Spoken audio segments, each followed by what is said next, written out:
जास्त नर्वस, खूप जास्त. काय सगळं व्यवस्थित होणार असल्यानंतर काय नर्वस व्हायची गरज. Happy birthday to you, happy birthday to you.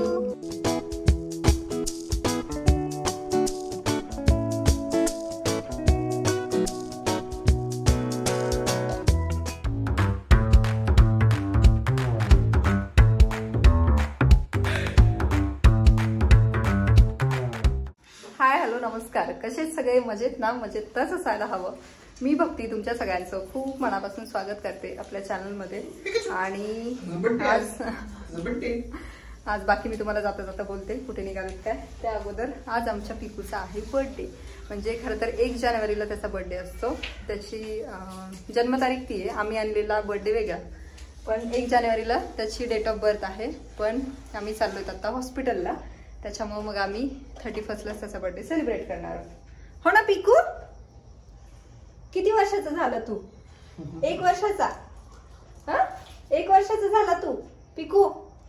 इकडे बघ ना. आणि त्याचं तो एकदमच आहे की नेमकं काय चाललंय, ह्यांची धावपळ चालली आहे किती वेळची. आणि हे कुठेतरी चाललेत हे त्याच्या लक्षात आले, म्हणून तो आमच्या मागे मागे असं फिरतोय.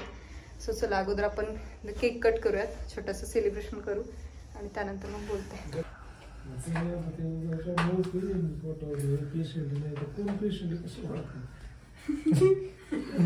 आपण बघतोय नेमकं काय चाललंय यांचं. आता सकाळीच आवडले, काय नाही बेड सोडून. पिकू नाही असं बसवा ना त्याला तिथेच. हा, साडवा ठेवा ना. भैया ठेव रे. आणि भैया पण आलाय बरं का.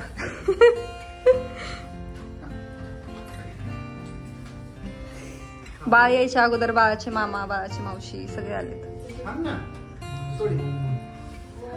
बाळाचे बाबा, बाळाची आजी सगळे. अरे अरे अरे, हा अग किती गोड दिसतोय, किती गोड दिसतोय.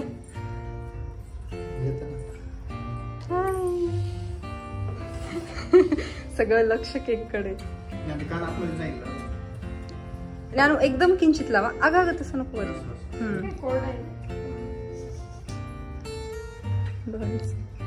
टोपी कुठे गेली पिकूच? नानू आई ठीक आहे.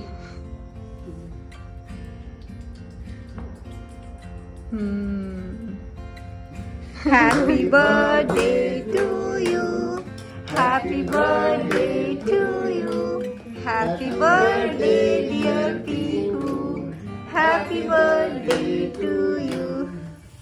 पिकूला केक खायला भेटला आज तर. काढा ती टोपी, उगाच ते अनकम्फर्टेबल वाटतं त्याला.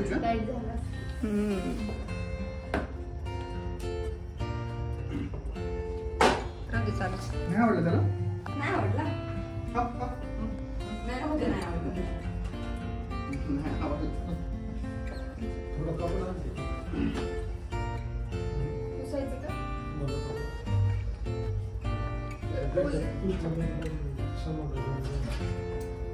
नाही जास्त बोलले.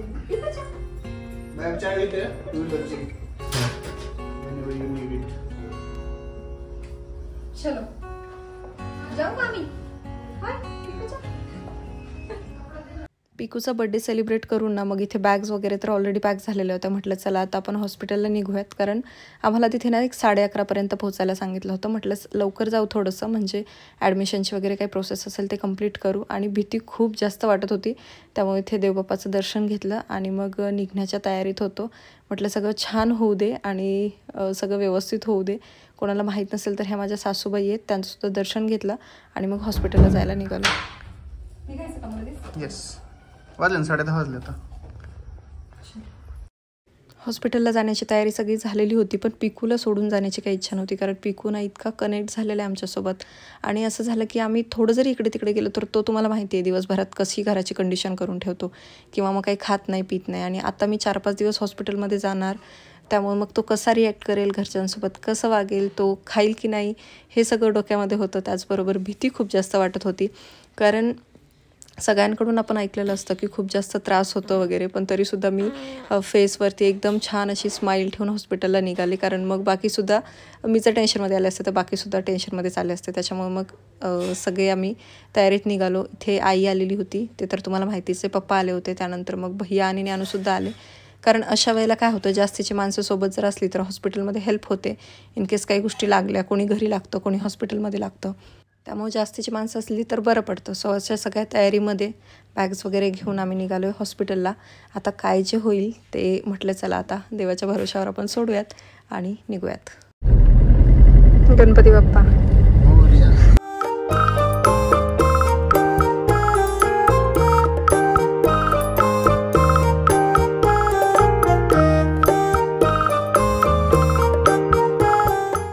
खरं तर ना हॉस्पिटल आणि घर हा रस्ता खूप जास्त कमी होता, पण भीती वाटत असल्यामुळे ते खूप जास्त वाटत होतं.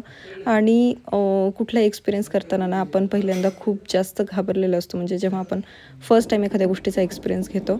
स्वतः हॉस्पिटलमध्ये येऊन ना इथे लगेचच काही टेस्ट करायला घेतल्यात.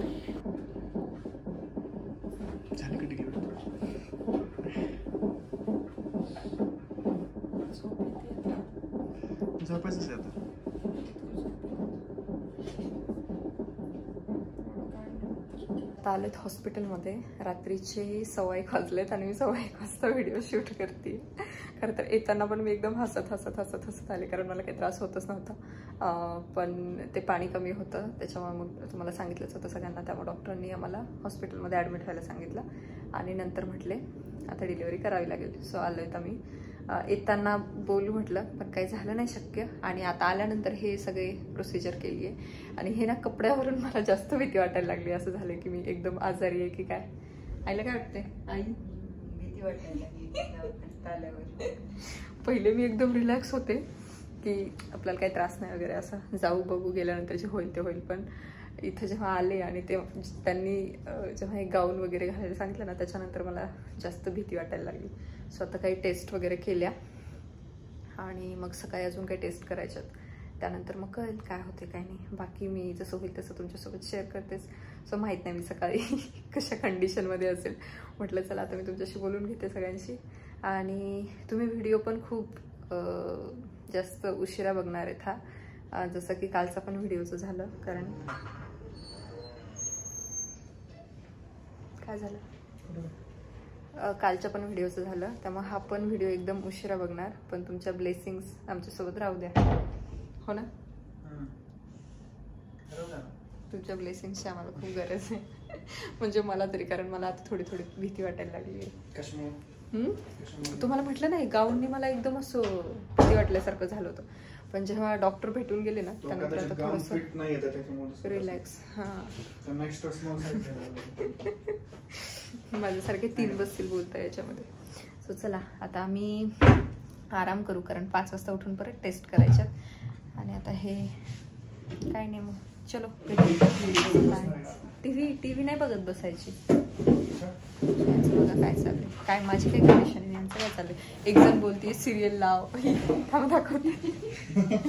आई बोलते सिरियल लाव. 1 वाजता सिरियल कोण बघतं का? हा, एखादी बोलते तू पण आराम कर, मी पण आराम करते. तर नाही, आईला सिरियल बघायचे. तुम्हाला काय बघायचंय? हास्य जत्रा झोपायचं ना मग. तर पप्पा आणि भैया पण आमच्यासोबत आले होते. आता ते गेलेत घरी आणि आता आम्ही 3घच आहोत. स्वतः सकाळी येतील परत ते. सो भेटू सकाळी. चलो, गुड नाईट. पेशंटचा फील येत होता चांगला. पेशंटचा चांगला फील. आणि इथे ना सकाळी मला इथे लेबर रूममध्ये घेऊन चाललेत, कारण रात्री आणि परत सकाळीसुद्धा मला काही लेबरसाठी इंजेक्शन आणि टॅब्लेट्स वगैरे दिल्या होत्या. कारण मला नॅचरली काही त्रास होत नव्हता. त्याच्यामुळे इथे सुद्धा माझा चेहरा बघू शकता, खूप जास्त भीती वाटत होती. पण नर्स आणि सिस्टर इथल्या खूप जास्त सपोर्टिव्ह होत्या. त्याच्यामुळं ना त्या मला खूप धीर देत होत्या की नाही, सगळं छान होणार आहे, व्यवस्थित होणार आहे. आणि फक्त तुम्ही रिलॅक्स राहा, तुम्ही टेन्शन घेऊ नका, मग सगळं छानच होईल. आणि माझ्यासुद्धा डोक्याच्या मागे म्हणजे बॅक ऑफ द माइंड इथे कुठेतरी चालू होतं की आपण इथून जाताना ना खूप मोठा हॅपीनेस घरी घेऊन जाणार आहेत. त्याच्यामुळं आपण एकदम छान रिलॅक्स राहायचं आहे. घाबरलं काही जरी झालं तरी आपल्याला पेन तेवढं सहन करायचं आहे, पण आपल्याला त्या एका हॅपीनेससाठी ह्या सगळ्या गोष्टी सहन करायच्या आहेत. त्याच्यामुळे मग मी थोडीशी रिलॅक्स होण्याचा प्रयत्न करते.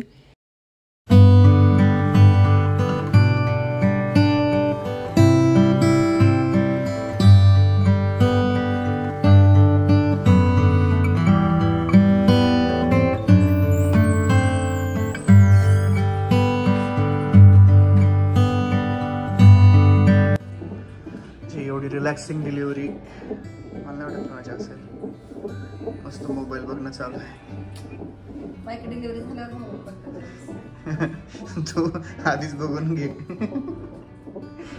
माझ्या अजून झालीच नाही त्यामुळे मला माहितीच नाही काय. अरे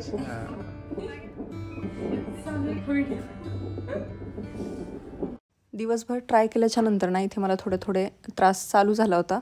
नॉर्मल अशा लेबर होत्या. सो डॉक्टरांचं असं म्हणणं होतं की तू थोडंसं चाल फिर जेणेकरून तुला थोडेसे जास्त कळा येतील. कारण आम्हाला नॉर्मलसाठी ट्राय करायचं आहे. त्यामुळे मग आम्ही 1 दिवस घेतला. म्हटलं नॉर्मल झाली तर ठीक आहे. कारण खूप जणांकडून बघा ऐकलेलं असतं सी सेक्शनमध्ये खूप त्रास होतो किंवा नंतर पुढे चालून खूप त्रास होतो. त्यामुळे मग आमचं होतं की नाही आपण नॉर्मलसाठीच ट्राय करूयात. सो डॉक्टरांनीसुद्धा त्यांचे होत आहेत तेवढे त्यांचे प्रयत्न चालू होते. सो इथे थोडंसं चालते वगैरे. आता बाकीचं जे काही आहे ते मी तुम्हाला पुढच्या व्लॉगमध्ये दाखवते. आणि हा व्लॉग इथे सेंड करते. भेटू पुढच्या व्हिडिओमध्ये. सगळ्यांच्या ब्लेसिंग्स अशाच सोबत राहू द्या. चलो खुश राहा, काळजी घ्या. बाय.